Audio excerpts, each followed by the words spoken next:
કે ફોર કૃષ્ણ. મથુરાથી ગોકુળ વૃંદાવન, ગોકુળ વૃંદાવનથી મથુરા, અને મથુરાથી દ્વારકા પહોંચી ગયા પછીનો કૃષ્ણ એ કોઈને સમજાયો નથી ક્યારેય. કૃષ્ણ મૃત્યુ સુધી કોઈને સમજાયો નથી. કે સામાન્ય માણસ જેમ જીવે ને, પરંપરાઓમાં, પદ્ધતિમાં, નિયમોમાં, માળખામાં, કૃષ્ણ જીવતો નથી. કૃષ્ણ માળખાનો માણસ જ નથી. કૃષ્ણ જે કરે એ પરંપરા બને છે. પરંપરા મુજબ કૃષ્ણ નથી કરતો. એ જે કરે એ જીવનની શૈલી બની જાય છે. લોકોની શૈલી હોય મુજબ નથી જીવતો.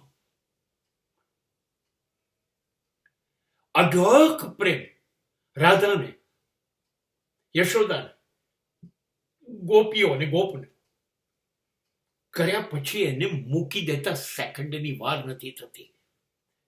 એ પકડાતોય નથી ને કોઈને પકડતો પણ નથી. એ યશોદાને, રાધાને, ગોપીઓને, મથુરાને, ગોકુળ વૃંદાવનને બધું છોડી શકે છે. એ પકડાતો જ નથી, કેમ કે કશું જ પકડતો જ નથી. પરંપરાનો માણસ નથી. માળખામાં જેવું નથી. સમાજનું માળખું ચાલતું હોય કે લગ્ન કરી લો નિયમ મુજબ. લગ્ન નિયમ મુજબ કરવા નથી અને લગ્ન કરવા છે બંને જોડે. 8 વખત લગ્ન કરે છે. જુદા જુદા રાજ્યની પટરાણીઓ, રાજકુમારીઓ, સુંદરીઓ, એવી 8, અને પોતાની બહાદુરી વિચારો કે આ રાસલીલા કરતો વાંસોઈનો માણસ છે, અને જ્યાં એને પત્ની ગમે, એ રૂકમણી હોય કે સત્યભામા હોય, એ રથ લઈને, લશ્કર લઈને પહોંચી જાય. એના બાપ, એના મિત્ર એના લશ્કરને હરાવી અને એ મનગમતી યુવતીને લઈને આવે. અને દ્વારકા પાસે એક જગ્યા છે માંડવપુર, માંડવગઢ, અને ત્યાં લાવીને એની જોડે વાજતે ગાજતે લગ્ન કરે. આખું દ્વારકા એમાં જોડાય અને એને રાજરાણી બનાવીને દ્વારકામાં લઈ જાય. અને આવું 1 વાર નહીં, આવું 8 વાર કરે.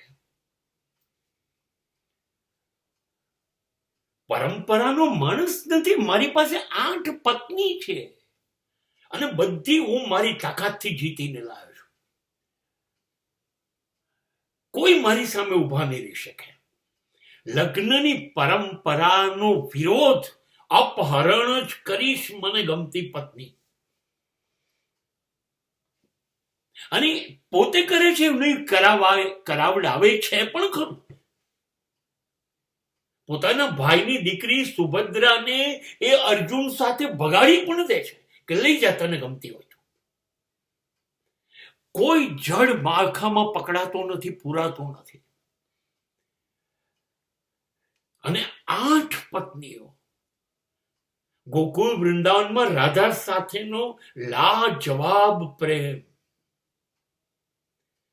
અને છતાંય 5 પાંડવો, શૂરવીર ની પત્ની એક જ દ્રૌપદી, એની ગર્લફ્રેન્ડ, અને દ્રૌપદીનો એ બોયફ્રેન્ડ. તમે વિચાર કરો, બાળપણમાં પ્રેમ પ્રસંગ થયો, પછી લગ્ન કરવાનું 8 વખત, અને એ હોવા છતાંય વિશ્વના શ્રેષ્ઠ પુરુષોની પત્નીને ગર્લફ્રેન્ડ બનાવવાની, અને બધા સાથે મૃત્યુ પર્યંત સંબંધ. જ્યારે પગમાં બાણ વાગે છે ને છેલ્લે જીવ જવાનો હોય છે, તો કે છે કોને બોલાવીએ? દ્રૌપદીને બોલાવો. 8 રાણીઓને નહીં, દ્રૌપદીને બોલાવો. I want to die in the presence of my girlfriend. અને સ્પિરિટ જુઓ. કિલોમીટરો કાપીને દ્રૌપદી આવે છે છેલ્લી સેકન્ડે, ને એની હાજરીમાં જીવ છોડે છે.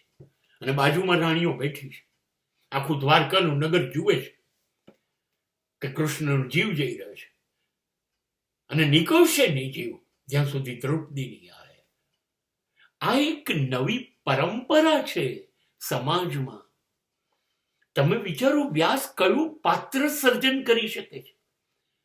કૃષ્ણ સાથે રાધાનું પાત્ર, કૃષ્ણ સાથે યશોદાનું પાત્ર 5000 વર્ષથી ભૂલાતું નથી.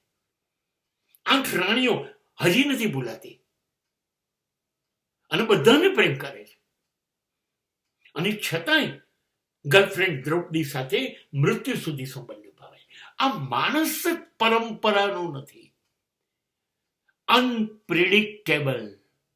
તમે એના વિશે કશું વિચારી ના શકો, કોઈ અપેક્ષા રાખવાની નહીં. અને એ કે ફોર કૃષ્ણ છે.